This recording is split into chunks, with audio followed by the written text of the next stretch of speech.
जगन्नाथ प्रसाद दास के कालाहांडी एक मशहूर कविता के ऊपर आज हम डिटेल में चर्चा करेंगे। लेकिन कालाहांडी कविता पर आने से पहले हम जगन्नाथ प्रसाद दास के ऊपर थोड़ा सा उनके ऊपर परिचय जान लेंगे। जगन्नाथ प्रसाद दास ओडिया के प्रसिद्ध कवि वो नाटककार, चित्रकार, लघु कथाकार, उपन्यासकार और कला समीक्षक है। स्वतंत्रता के बाद ओडिशा में दास सबसे बहुमुखी, प्रतिभावान और विपुल कवि के रूप में विख्यात हुए। दास जी का जन्म 1936 में ओडिशा में एक निम्न मध्यवित्त परिवार में हुआ। शिक्षा संपूर्ण पूरी करने के पश्चात इलाहाबाद विश्वविद्यालय में कुछ समय के लिए आप व्याख्याता के रूप में नियुक्त हुए। 1958 में आपने IAS में शामिल होने के लिए इसे छोड़ दिया। तो 1951 में उन्होंने अपना पहला कविता संग्रह प्रकाशित किया। दास जी का करियर ग्राफ कई दशकों तक फैला हुआ था। एक कलाकार के रूप में उनके व्यापक प्रतिभाओं को देखते हुए सरस्वती सम्मान से नवाजा गया। 1919 में आहनिक कविता संग्रह पर उन्हें साहित्य अकादमी द्वारा सम्मानित किया गया। अभी हम कालाहांडी कविता पर आएंगे। कालाहांडी का शाब्दिक अर्थ है कलाओं का पात्र। प्रतीकात्मक अर्थ में ओडिशा के कालाहांडी जिले में व्याप्त भीषण गरीबी और इंसान की पीड़ा को भयानक रूप से दिखाने के लिए ही कालाहांडी का प्रयोग किया है।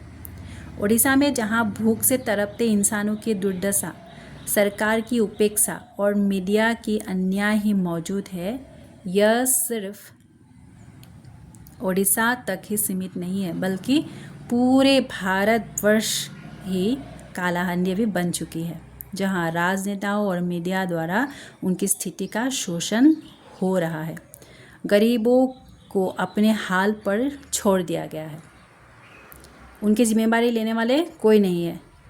सिर्फ उन्हें मगरमच्छी आंसुएं रोकर उनके सामने सहानुभूति तो दिखाते हैं, लेकिन झूठे वादे भी करते हैं, लेकिन वो कार्य में नहीं लाते।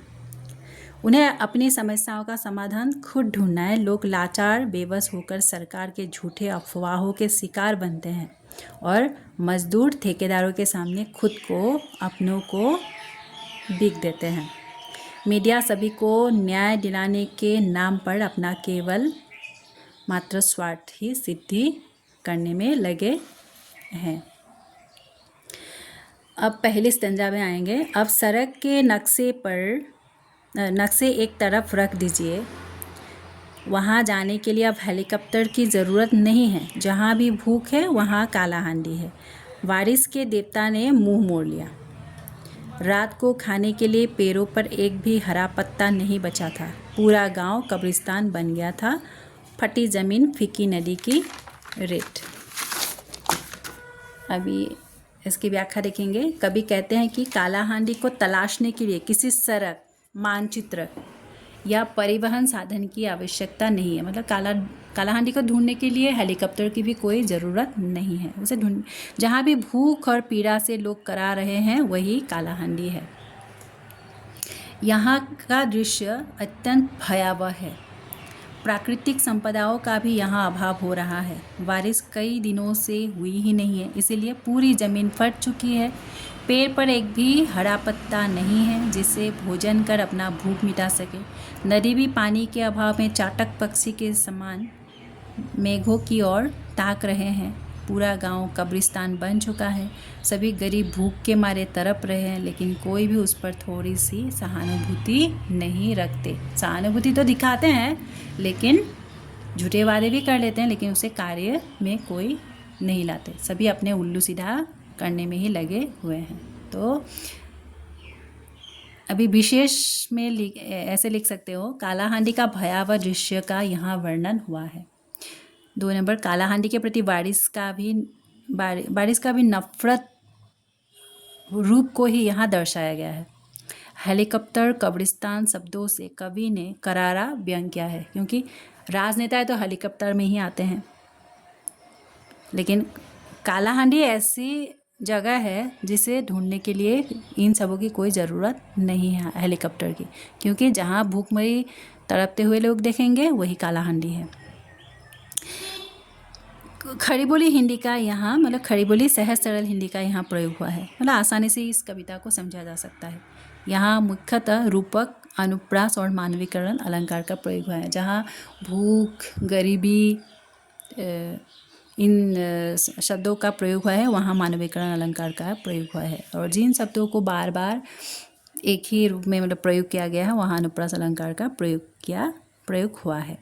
अभी सेकंड स्टेंजा में आएंगे। सारी योजनाएं विफल हो गई, गरीबी रेखा और चली गई, जिधर भी देखो कालाहांडी ही नजर आती है। जीते जागते कंकालों की धंसी आंखों में, कमजोर शरीरों को न ढकने वाले चित्रों में, खाने के लिए गिरवी रखे बर्तनों में, बिना चप्पर वाली जर्जर झोपड़ियों में, दो मिट्टी के बर्तनों के मालिक होने की असाधारण समृद्धि में। कभी यहाँ कहते हैं कि सरकार की सारी योजनाएं सिर्फ योजना ही बनी रही। सरकार मगरमच्छ का रोना दिखाकर अपनी ही स्वार्थ की पूर्ति कर चुकी। गरीब दिन व दिन नीचे चली गई, मतलब उनकी अवस्था दिन व दिन बिगड़ ही जा रही है। कालाहांडी रूपी जीवित कंकालों के प्रति किसी की कोई सहानुभूति नहीं थी। सभी जीते जागते कंकाल है, क्योंकि उनके पास रत्ती भर भी खाने को कुछ भी अवशेष बचे ही नहीं है, क्योंकि सब तो गिरवी रख कर वे अभी उनके सभी सामान ही खत्म हो चुकी है। उन्हें अपना तन ढकने के लिए भी कपड़ों का अभाव बना हुआ है। बस थोड़े खाने के लिए घर के बर्तनों को भी गिरवी रख रहे हैं। उनकी झोपड़ियाँ जर्जर हो गई हैं, क्योंकि आश्रय, भोजन और वस्त्र के अभाव में लोग तड़प रहे हैं। किसी के घर में दो मिट्टी के बर्तन होने से भी बहुत अधिक प्राप्ति होने की सुख की अनुभूति होती है। दो बर्तन हो गए तो जैसे लगता है हाँ, इसे गिरवी रखकर हम थोड़ा सा तो पेट भर सकते हैं। तो इसी खुशी में जैसे थोड़ी सी आस लगाए रखते हैं। अभी इसके विशेष होंगे। यहाँ कंकाल, कालाहांडी, चित्रों, झोपड़ियों शब्दों से विकासशील भारतवर्ष की करारा व्यंग किया गया है। यथार्थवादी, विचारात्मक और व्यंग शैली का यहाँ प्रयोग किया गया है। सरकार की योजनाओं का असल रूप को यहाँ उभारा गया है, मतलब उनकी जो असल स्वरूप है। जो मगरमच्छी आंसुए रोना जानते हैं, सिर्फ झूठे वादे करते हैं, कार्य में कुछ नहीं करते, सिर्फ अपने पेट भरने में लगे हुए हैं। वो राजनीतिक कार्य के नाम पर जनता की कोई सेवा तो नहीं करते, सिर्फ अपना ही बिजनेस, जैसे अपना बिजनेस ही वो कर रहे हैं। तो यहाँ खरी बोली सहज सरल हिंदी का प्रयोग हुआ है। और इसमें और विशेष लिख सकते हो, यहाँ मानवीकरण, अनुप्रास और रूपक अलंकार का प्रयोग हुआ है। और यहाँ सरकार को करारा एक व्यंग किया गया है और तीखा मतलब प्रहार किया गया है। और यहाँ व्यंग शैली का प्रयोग, यथार्थवादी और व्यंग शैली का प्रयोग किया है। इसे भी विशेष में लिख सकते हो। अभी थर्ड स्टैंजा में, कालाहांडी हर जगह है, दान पुण्य के लिए बने रसोई घरों के सामने, भूखी भीड़ में, उन बाज़ारों में जहाँ बच्चों की नीलामी होती है, वैश्यालयों में बेची गई युवतियों की आहों में, अपने घर बार छोड़कर चुपचाप जा रहे बेबस लोगों के जुलूस में, आइए कालाहांडी को करीब से देखें। झूठे प्रेस बयानों के मगरमच्छी आंसुओं में, कंप्यूटर प्रिंट आउट के पढ़ा चढ़ाकर पेश किए गए आंकड़ों में, सम्मेलनों में बांटी जाने वाली सस्ती सहानुभूति में और योजनाकारों द्वारा दिए गए झूठे आश्वासनों में। तो यहाँ कवि कहते हैं कि कालाहांडी में भूख के मारे लोग भोजन के लिए, दान पुण्य के भोजन में भीड़ जमाए हुए हैं। उनको खाने के लिए मतलब घर में कुछ सामान बचे ही नहीं है। अभी जो दान पुण्य करने के लिए लोग जाते हैं, वहाँ वो भीड़ जमा लेते हैं। लोग बेबस और लाचारी के कारण अपने ही बच्चों को बाजार में बेचने पर भी मजबूर हो रहे हैं। युवतियों को वेश्यालयों में अपनों के द्वारा ही बेचे जाते हैं, जैसे भाभी ननद को बेच देते हैं, अपनी बेटी को ही बेच देते हैं। वहाँ युवतियों के आहें बहुत हृदय विदारक है, लेकिन सुनकर भी जैसे अनसुना कर देते हैं। बेबस लोग घर बार बिना आवाज़ के ही छोड़कर जा रहे हैं। ठेकेदार घर घुसाते हैं और वे लोग पतिया भाई सब क्या करते हैं, जैसे अपने ही घर को छोड़कर उनके हवाले कर चले जाते हैं। वे आंखें मूंद लेते हैं। काला हांडी को लेकर सभी योजनाएं मीडिया अपनी उल्लू सीधा करने में लगे हैं। लोगों की सहायता करने की किसी को भी कोई मंशा नहीं रही। वे जानते हुए भी, समझते हुए भी, लेकिन किसी को कोई मदद नहीं करते हैं। प्रेस वाले मगरमच्छी आंसुओं से लोगों को सिर्फ सहानुभूति दिखाते हैं। सरकार द्वारा झूठे आश्वासन, कंप्यूटर प्रिंट आउट के बढ़ा चढ़ा कर किए गए आंकड़े हैं। यहाँ सिर्फ बेचारे लोग इन आश्वासनों को विश्वास कर आस लगाए हुए हैं ताकि उसकी एक दिन भला होगा, उनकी बातें सरकार सुनेगी। लेकिन सारी योजनाएं, सहानुभूतियाँ, सामूहिक सम्मेलन सिर्फ दिखावे के लिए ही किए जाते हैं। वास्तविक कार्य इसका उल्टा होता है। ठेकेदार, प्रेस वाले सभी गरीबों के बहू बेटियों के शरीर से वो छेड़छाड़ करते हैं। गर्भवती स्त्रियां यह भी नहीं समझ पाती है कि उनके गर्भ में पल रहे बच्चे अपने पति का है या इन समाज के इज्जतदार लोगों के हैं। तो काला हांडी के इन काले सच को दिखाने के लिए ही कबीर ने भरपूर रूप से हम प्रयास किया है। यहाँ विशेष होंगी, यहाँ दान, पुण्य, वेश्यालय, नीलामी, मगरमच्छी योजनाएं, आश्वासन, इन शब्दों ने पाशविक मनस्थिति को ही दर्शाया है। 2 नंबर, भारतवर्ष के हर किसी के अज्ञात काले सच को उजागर किया है। जो कोई भी मतलब भारतवर्ष के इन स्थितियों से अनजान है तो इन काले सच को कवि ने उजागर किया है, क्योंकि भारतवर्ष की स्थिति ऐसी ही है जहाँ भारतवर्ष को विकास, प्रगति की ओर बढ़ना चाहिए था, लेकिन आज वही भारतवर्ष मतलब गरीबी, भूख, गरीबी, इन मगरमच्छी आंसुओं, सरकार के झूठे वादे, इन सबों में ही अभी भी लगे हुए हैं। राजनेता, प्रेस वालों के मुखौटे को पूरी तरह खोल दी गई है। बेबसी में लोग कितने हद तक निम्न स्तर तक पहुंच जाते हैं, यह जीता जागता एक तस्वीर है। यहाँ भी मानवीकरण, रूपक और अनुप्रास अलंकार का प्रयोग हुआ है और यहाँ सरकार को पूरी तरह करारा व्यंग किया गया है और यथार्थवादी और विचारात्मक और व्यंग शैली का यहाँ प्रयोग हुआ है।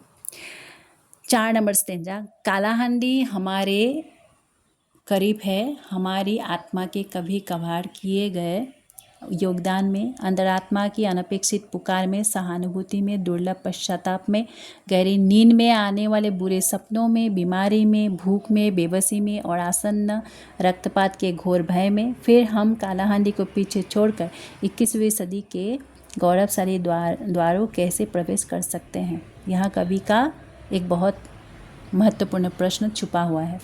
अंत में कवि कहते हैं कि काला हांडी हमसे दूर नहीं है, बहुत करीब है, हमारी अंतरात्मा में, हमारे अपराध बोध में, हमारे अनपेक्षित पुकार में और हमारी गहरी नींद में और बुरे सपने में भी है। हम बुरे सपने देखते हैं ताकि हम पर भी काला हांडी की ऐसी परिस्थिति ना आ जाए। हम अपराध बोध में भुगते हैं, क्यों हमने किसी की मदद नहीं की, क्यों हमने जानबूझकर भी उन्हें ये आवाज़ नहीं उठाई। इन सब बातें मतलब हमें डराते हैं। जब हम बीमार पड़ते हैं, भूख से बेबस और आगामी रक्तपात के घोर भय में होते हैं, तभी हमें काला हांडी की याद आती है।